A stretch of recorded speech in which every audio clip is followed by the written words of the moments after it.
ሰሞኑን በአውሮፓና በአፍሪካ ሀገራት ድንበር ላይ የተከሰተውንና መላውን ዓለም ያስደመመውን ታሪክ ክስተት ዝርዝር ዘገባ ይዘንላችሁ ቀርበናል። በሰሜን አፍሪካ ጠረፍ የምትገኘዋ የስፔን ግዛት ሲዩታ ወይም ኪዩታ በታሪኳ አይታው የማታውቀውን የድንበር ጥሰት አስተናግዳለች። በ48 ሰዓታት ውስጥ ብቻ ከ80 ሺህ በላይ ስደተኞች የሞሮኮን ድንበር ጥሰው ወደ ስፔን ግዛት ለመግባት ሙከራ አድርገዋል።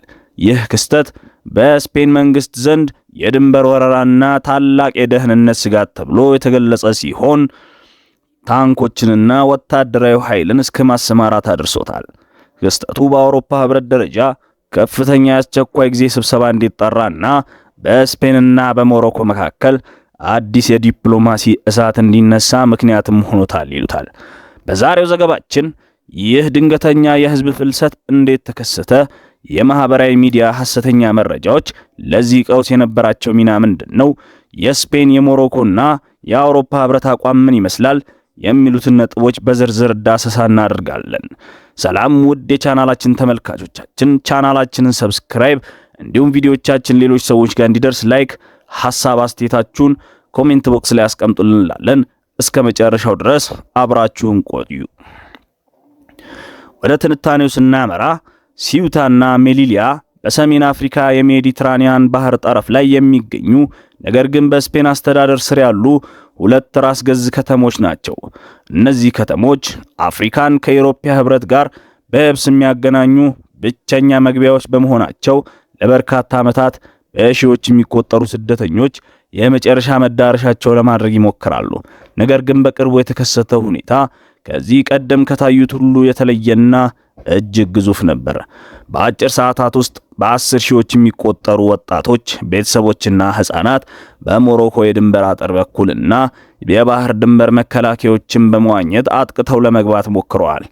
የከተማው አስተዳደርና የመቀበያ ማዕከላት ከአቅማቸው በላይ በመሆኑ ምክንያት የስፔን ሴንትራል መንግስት ብሔራዊ የአስቸኳይ ጊዜ አዋጅ እንዲያውጅ ጥሪ አቅርበዋል። እንደ ዓለም አቀፍ የእርዳታ ድርጅቶች ዘገባ ይህ አደገኛ ጉዞ በሰው ህይወት ላይም ከፍተኛ ጉዳትን አድርሷል ይላሉ።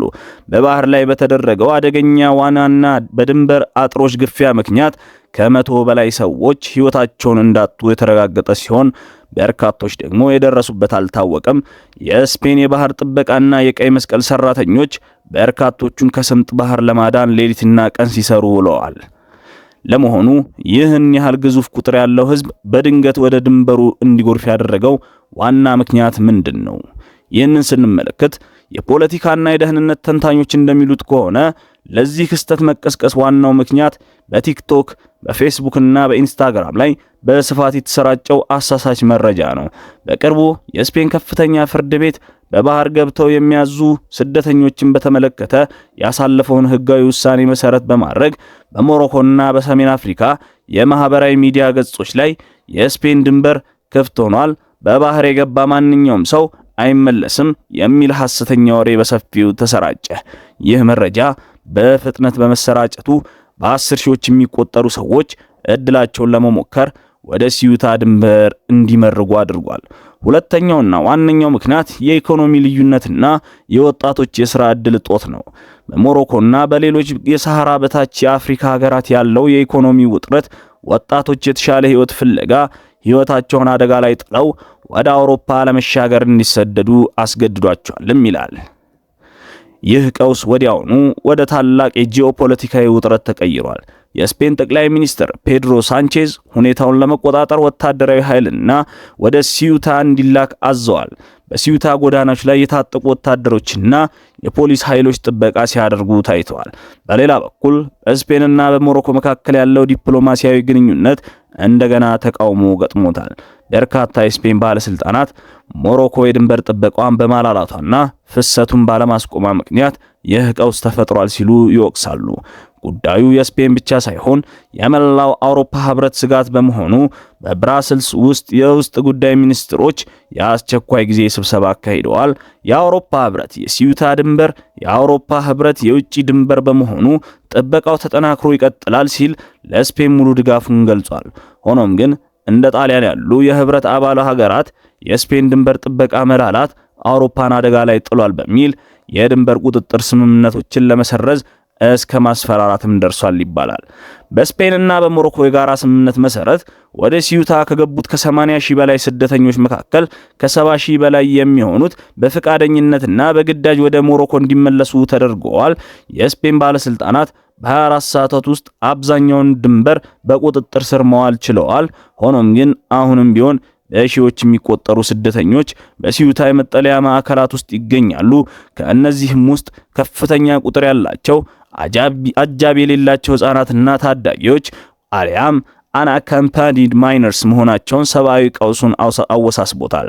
በተጨማሪም ከሱዳን፣ ሶማሊያና ማሊ የመጡ ጥገኝነትን ጠያቂዎች በህጋዊ ሂደት ውስጥ የሚገኙ ሲሆን ወደ ዋናው የስፔን ግዛት ወይም ሜንላንድ ስፔን እንዳይሻገሩ የብሔራዊ ደህንነት ቁጥጥር ተጥሎባቸዋል።